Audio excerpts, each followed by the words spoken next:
আল্লাহ তাআলা প্রত্যেক নবীকে দিয়ে ছাগল চড়িয়েছেন যাতে করে কিছুদিন পরে নবীরা মানুষ চড়াতে পারে। সুবহানাল্লাহ।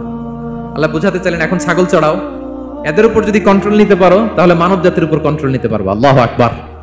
এজন্য প্রত্যেকটা নবীকে দিয়ে, সহিহ বুখারীর বর্ণনা, মা বাআসাল্লাহু নাবিয়্যান ইল্লা রাআল গানাম, আল্লাহ পৃথিবীতে এমন কোন নবী পাঠায় নাই যেই নবীকে দিয়ে আল্লাহ ছাগল চড়ায় নাই।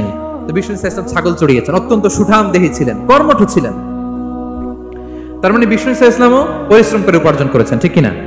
ছাগল চড়াতেন, তার বিনিময়ে সামান্য কিছু পারিশ্রমিক নিতেন, মজুরি নিতেন, এতে লজ্জা নাই। এজন্য এই কথা দিয়ে শুরু করেছি যে কাজে লজ্জা নেই। এই তো বিষ্ণু সাল্লাল্লাহু আলাইহি ওয়াসাল্লামের ক্যারিয়ার গেল। আমরা যদি সাহাবাদের জীবনী দেখি, ওনারাও পরিশ্রমী ছিলেন। কেউ খেজুর বাগানে কাজ করতেন, কেউ কৃষি কাজ করতেন, কেউ বাজারে ব্যবসা করতেন, কেউ বসে থাকেন নাই।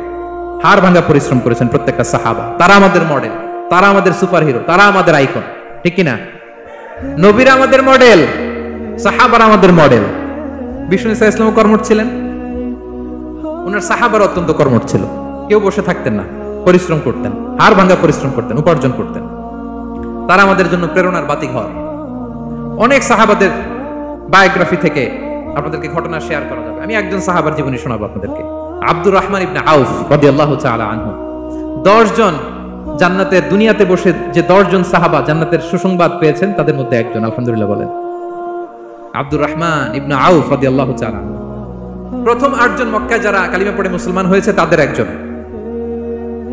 তার স্ট্যাটাসটাকে জেনে নেন। তো তিনি যখন মক্কা থেকে হিজরত করে মদিনায় গেলেন, মনে রাখবেন মক্কা থেকে যে সাহাবার বাড়ি ঘর ছেড়ে হিজরত করেছে তাদেরকে বলে মুহাজির, মানে হিজরতকারী সাহাবা। আর মদিনাতে যে সমস্ত সাহাবারা তাদেরকে রিসিভ করেছেন তাদেরকে বলে আল আনসার, মানে সাহায্যকারী সাহাবা। তো যারাই হিজরত করে মক্কা থেকে মদিনায় যেত, বিষ্ণু সাল্লাল্লাহু আলাইহি ওয়াসাল্লাম মদিনার কোন সাহাবীর সাথে তার ভাই পাতিয়ে দিতেন, আল মুআখাত, ব্রাদারহুড করে দিতেন, দায়িত্ব দিতেন যে তুমি এই সাহাবীকে দেখবে। তো আব্দুর রহমান ইবনে আউফ রাদিয়াল্লাহু তাআলা আনহু যখন হিজরত করে গেলেন, তার দেখভাল করার জন্য যে সাহাবীর দায়িত্ব পড়ল তার নাম হচ্ছে সাআদ ইবনে রাবিয়া, আনসারী সাহাবী রাদিয়াল্লাহু তাআলা আনহু। বিষ্ণু বললেন, সাআদ, আব্দুর রহমান ইবনে আউফ তোমার ভাই, ভাই বানিয়ে দিলেন। কি বানিয়ে দিলেন? তুমি তাকে টেক কেয়ার করবে, সে হবে তোমার মেহমান। সুবহানাল্লাহ। সাআদ ইবনে রাবিয়া রাদিয়াল্লাহু তাআলা আনহু তিনি আব্দুর রহমান ইবনে আউফকে ডেকে নিয়ে গেলেন, ঘরে নিয়ে গেলেন মেহমানকে, এবং বললেন, ইয়া সাআদ ইন্নী আকসারুল আনসারি মালান। হে সাআদ, তুমি চিন্তা করো না, তুমি মনে করো না যে তোমার ভরণ পোষণ দিতে আমার কষ্ট হবে। আমি মদিনার সবচাইতে বড় বিজনেস ম্যাগনেট, সবচাইতে বড় বিজনেস ম্যাগনেট আমি। No tension, don't worry about it. Tension নিও না, আসো, তোমার জন্য আমার কি প্রপোজাল শোনো। ফাআকসিমু লাকা নিসফা মালি, আমার যত সম্পদ আছে আমি অর্ধেক তোমারে দিয়ে দেব। সুবহানাল্লাহ। এত আস্তে আপনার বাড়িতে কেউ মেহমান হলে করতে পারবেন এরকম? আল্লাহ, কেমন প্রেরণার বাতিঘর তারা। ফাআকসিমু নিসফা মালি, হে আব্দুর রহমান ইবনে আউফ, আমার অর্ধেক সম্পদ তোমারে দিয়ে দিব। এখানেই শেষ না, এরপর বলতে লাগলেন, আমার অনেকগুলো স্ত্রী আছে, তুমি কোথায় যে মেয়ে খুঁজবা, প্রস্তাব দিবা, এত ঝামেলার দরকার নাই। আমার কোন স্ত্রীকে তোমার ভালো লাগে বলো, তার যদি তোমাকে ভালো লাগে তাহলে প্রয়োজনে তাকে আমি ডিভোর্স দিয়ে দিব, তাকে নিয়ে তুমি সুখের সংসার করবা। আল্লাহু আকবার, আল্লাহু আকবার। অর্ধেক সম্পদ দিয়ে দিব, আমার একাধিক স্ত্রী আছে, কাউকে যদি তোমার পছন্দ হয় এবং সেও যদি তোমাকে পছন্দ করে, প্রয়োজনে তাকে ডিভোর্স দিব।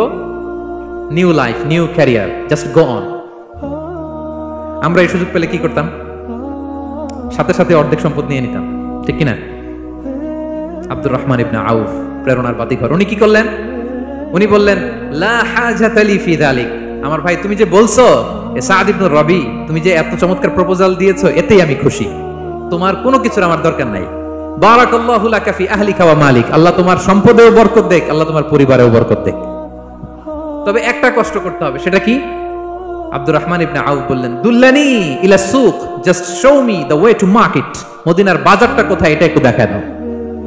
আমি নতুন মানুষ, পথঘাট চিনি না। দুল্লানি ইলা সুক, just show me the way to market of Medina.